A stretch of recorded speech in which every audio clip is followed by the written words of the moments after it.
Muy buenas tardes, compañeros y compañeras de esa promoción municipalista 74. Compañeros y compañeras, profesores, profesoras del Colegio Departamental San José de Cúcuta, Colombia. A mis alumnos del colegio, a mis exalumnos del colegio, a mis alumnos de Escuela Dominical Cristiana, a mis hermanos en Cristo, mis hermanos de la fe, amigos pastores, a mi familia de carne y sangre, a mi esposa, hijos, nietos, nueras, reciban todos un cordial pero muy respetuoso saludo a la distancia, siempre en Cristo Jesús, nuestro amado Salvador. Por supuesto que usted sabe quién soy yo. Correcto, el profe Ramón. Estoy aquí porque el Señor coloca en mí ese deseo, ese anhelo, esas ganas, esa pasión, ese fervor de llevar un mensaje de esta palabra viva y eficaz. Esa palabra de poder para todo aquel que la quiera tomar, gloria a Dios. Y si no la tiene en cuenta, pues gloria a Dios. A eso nos mandó el Señor, a llevar esa palabra que cae como un refrigerio. Algunos la toman, otros la ignoran, en fin. Para hoy les traigo otra porción de esa palabra viva y eficaz. Y lo hago siempre con la bendición del Padre, el amor del Hijo y el poder del Espíritu Santo. Amén.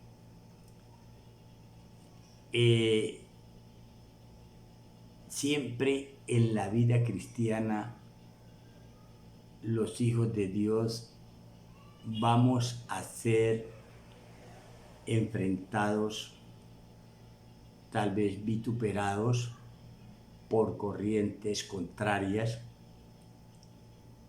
y uno de sus sistemas es la formulación de preguntas. No todos lo hacen con el mismo sentido. Algunos lo hacen con el tema de las zancadillas para poner en ridículo, otros lo hacen con un deseo de informarse, de conocer, de que se le explique la palabra, en fin. Y son preguntas muy puntuales, repito, y algunas cauciosas.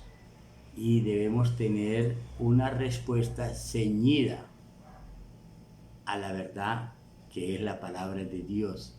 Amén.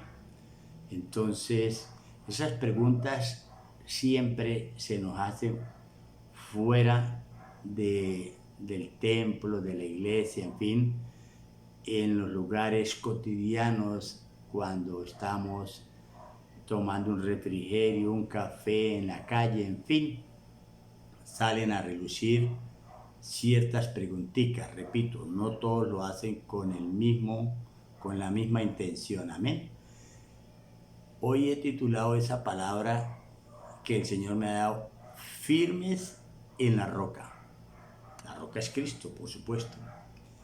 Y una preguntita puede ser la primera: ¿es la Biblia la palabra de Dios?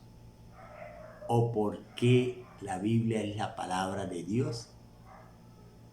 Y entonces ya entra como a cuestionar, repito, o con el deseo de aprender. Y debemos ir a las Escrituras, primero que el Espíritu Santo nos revele esa respuesta, ¿no? Obvio. Y vamos a la Escritura para mencionar algunas citas, porque todo en la palabra de Dios tiene su fundamento precisamente en la Biblia. Pero la persona empieza a argumentar que Dios es un espíritu, que cómo hizo para escribir esa palabra. Amén. Biblia significa colección de libros, biblioteca, y ahí viene la palabra. Por eso el creyente, el Hijo de Dios, el cristiano que está en plena comunión, debe dar una respuesta, repito, de acuerdo a esa palabra viva y eficaz. En la iglesia, después de mucho tiempo allá, después de conocer, de tener experiencia, de escudriñar las Escrituras, aceptamos y lo aceptamos porque estamos convencidos de que la Biblia es la palabra de Dios. Pero la pregunta acá es, ¿por qué la Biblia es la palabra de Dios? Sencillo. Desde el comienzo, allá en la eternidad, la especialidad de Dios, nuestro Padre Celestial, es el hablar. Amén. Y el de nosotros es el oír. En el principio, Génesis 1:3, y dijo Dios, sea la luz, y la luz fue hecha. O sea, por medio de esa palabra se hizo la luz. Y si vemos a la luz del razonamiento, de la lógica y de la ciencia, la palabra no tiene peso, medida, densidad, volumen, ni número atómico, etc. Factores que determinan, pero cuando esa palabra se materializa, entonces eso es lo que llamamos milagro, porque se rompen los esquemas o las leyes naturales. Amén. Por lo tanto, siempre debemos entender que la especialidad de Dios es el hablar. En Génesis 1:26 dice, y dijo Dios, o sea, habla. Por allá en muchas partes de la Biblia cada rato dice, y dijo Dios. Voy a referirme allí en 1 Samuel 8, el 6 y el 7, el versículo, cuando el profeta Samuel le comenta a Dios Jehová que ellos quieren un rey. Y Samuel pues estaba, digamos que triste, y el Señor le habla, Jehová le habla, le dice, no te han desechado a usted sino a mí. O sea, le habló. En Primera de Reyes, capítulo 19, del 1 al 9, habla cuando el profeta Elías se metió en una cueva y llega Jehová y le pregunta, ¿qué haces aquí, Elías? No le preguntó desde afuera de la cueva, ¿qué haces allá? Sino que se metió a la cueva con él y le dijo, ¿qué haces aquí? O sea que la experiencia que Dios habla es evidente, ¿sí? Por supuesto puede hablar con voz audible, puede hablar a la mente, a los sentidos, puede hablar por medio de la palabra de Dios, por medio de un hombre de Dios, en fin. Tiene muchos recursos y formas de hacerlo. Pero lo que inquieta a la gente es que si Dios es un espíritu, ¿cómo hizo para escribir? Sencillo. Segunda de Timoteo 3:16 dice que toda la escritura es inspirada por Dios. O sea, Dios le transmite a los hombres de Dios, por supuesto vale la redundancia, le revela el mensaje y ellos toman apunte. Eso es como un gerente que le dicta a su secretaria un mensaje, una carta. Entonces la pregunta aquí es, ¿esas palabras son del gerente o son de la secretaria? Las palabras son del gerente, pero la escribió la secretaria. Similar es acá. Amén. Entonces es importante que la gente pregunte, pero con el deseo de aprender, de indagar. Amén. Yo también reconozco que soy muy preguntora, aleluya, gloria a Dios. Otra preguntita puede ser que si Dios creó al hombre o el hombre creó a Dios en su imaginación. Amén. Y según la Biblia, ojo, dice que en Génesis 1:26, y dijo Dios, hagamos al hombre a nuestra imagen y semejanza. Amén. En Génesis 2:7 es más específico, dice, y tomó Jehová el polvo de la tierra, hizo la figura y sopló en él aliento de vida y fue el hombre un ser viviente. Amén. Si usted puede creer, pues usted está preparado para caminar con Cristo Jesús y en Cristo Jesús. Si no lo puede creer, entonces no puede creer que Dios nuestro Padre Celestial haga un milagro en un familiar, en un hijo, en la esposa, en la hermana, dependiendo, por ejemplo, de un milagro de sanidad. Amén. Entonces, por eso somos creyentes. Nosotros creemos para ver el milagro y no vamos a ver para creer. Eso lo aprendimos por allá en la resurrección de Lázaro, cuando el Señor Jesús le dice a María, a Marta, a las hermanas, no le he dicho que si crees verán la gloria de Dios. El orden en Dios, en el orden sobrenatural, es creer para ver.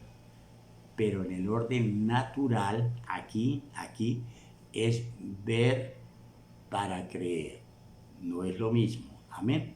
Entonces, la pregunta es que si el hombre fue creado por Dios o el hombre creó en su imaginación. El Salmo 100, versículo 3 dice, y Dios nos hizo nosotros y no a nosotros mismos, lo hicimos. O sea, lo que está diciendo aquí el autor, el salmista David, que reconocemos que fuimos hechos y creados por Dios y no a nosotros mismos. Esa es la versión bíblica. Usted puede argumentar su versión atea. Aquí se trata de que usted lo pueda tomar, lo pueda creer o simplemente ignorar. Amén. Otra pregunta allí en el tintero es, ¿cómo demostrar la existencia de Dios? Porque desde los griegos siempre han pedido las pruebas de existencia de Dios y se basan en el método de la lógica, el análisis, el razonamiento, la verificación, la comprobación, o sea, el método científico. Y ese método científico es válido para los eventos naturales. Amén. Pero aquí tendríamos que remodelar la pregunta. ¿Cómo creer que Dios existe? Eso ya es otra situación. ¿Cómo creer que Dios existe? Entonces tenemos que usar lo que el Señor nos muestra en su palabra. Por ejemplo, recibirle como nuestro único y suficiente Salvador y Redentor, buscarle, seguirle, conocerle, obedecerle, servirle, renovarnos para crecer y entrar a ser partícipes de esa naturaleza divina en Cristo, porque nosotros nacemos con una naturaleza pecaminosa tipo Adán y debemos transicionar a una naturaleza divina tipo Cristo. Amén. Para entrar a llegar a ser hijos de Dios. Todo ese proceso no lo podemos hacer y lo debemos hacer con las herramientas que están allí. La oración, la alabanza, los ayunos, las vigilias, el congregarse, el leer la palabra, el creer, en fin, orar, creer, hablar la palabra, creí por lo cual hablé, conocer la palabra, repito, para crecer, para renovarnos cada día en el espíritu de vuestra mente, en el espíritu de vuestro entendimiento. En el caminar cristiano no existe las vacaciones. Las vacaciones están mandadas a recoger porque en el caminar cristiano es continuo, permanente, donde vayamos. Amén. Puede ser que dejemos de ir al templo, pero no podemos en ningún momento dejar de orar, de clamar, de buscar al Señor. Eso lo debemos tener bien claro porque eso es parte del testimonio y la evidencia de que el Espíritu Santo nos guía a toda verdad. Amén. Entonces, en el argot científico siempre van a pedir demostrar la existencia de Dios. Y entonces le decimos, vamos a reformular esa pregunta. ¿Cómo creer que Dios existe? Y ahí están dados los pasos para aquella persona que lo quiera asumir. Y una cuarta y última pregunta sería, si Dios existe, ¿por qué existe la maldad, la enfermedad, la pobreza, la violencia, todos los males que achacan a la sociedad? Amén. Sencillo, la respuesta es, Jesús dijo, yo soy la luz del mundo, Juan 8:12. Pues sí, el Señor Jesús dijo, yo soy la luz del mundo. Amén. Venid a mí todos los que están trabajados y cargados y yo los haré descansar. Mateo 16:28 por allá. Mire que el Señor nos invita, si alguno quiere venir en pos de mí, cada uno tome su cruz. Esto lo he hecho yo, es en grupo de a uno. Esto es personal. Esto no es por tradición familiar, no. Esto es por convicción espiritual. Aquí no tiene que ver nada la tradición familiar. El sistema religioso queda ahí en remojo, relegado. Entonces la tradición familiar queda allá y hay que romper las improntas que traemos o arrastramos de un sistema religioso. La tradición familiar se va a enfrentar a esa renovación, a esa convicción espiritual. Amén.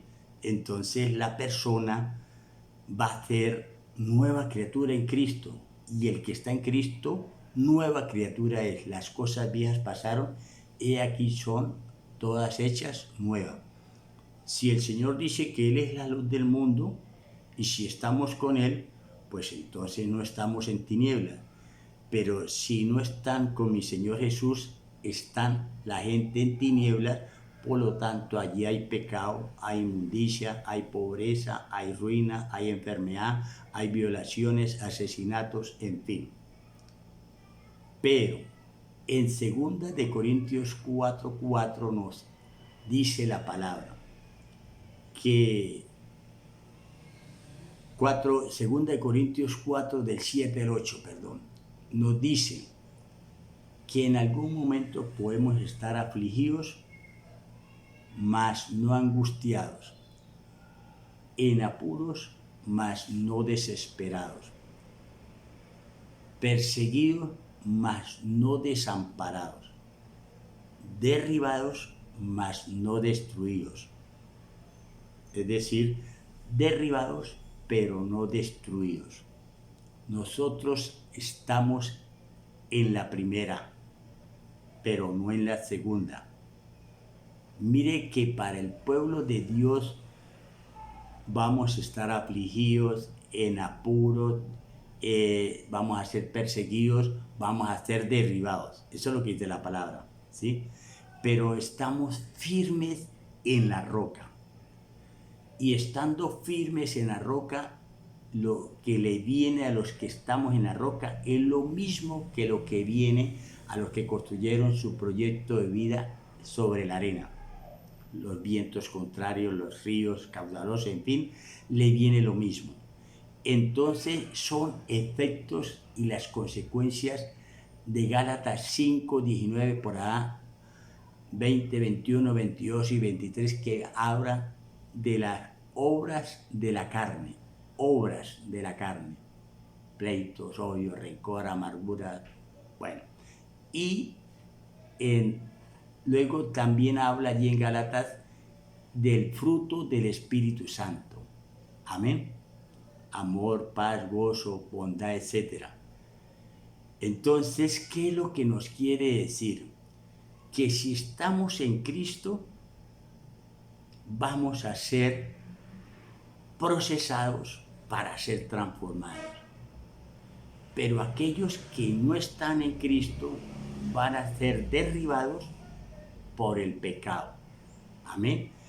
Por eso va a existir y sigue existiendo esa maldad, esa pobreza, esa ruina, pleitos, rencores, rabia, asesinatos, en fin, porque se cumple al pie de la letra. Amén. Entonces, unos se presentan esas situaciones procesados para ser transformados, los hijos de Dios, y los otros son derribados y destruidos por el pecado. Así que siempre le decimos al Señor, ayúdanos a permanecer firmes en la roca que es Cristo Jesús, nuestro amado Salvador. Cristo nos ama. Amén y amén.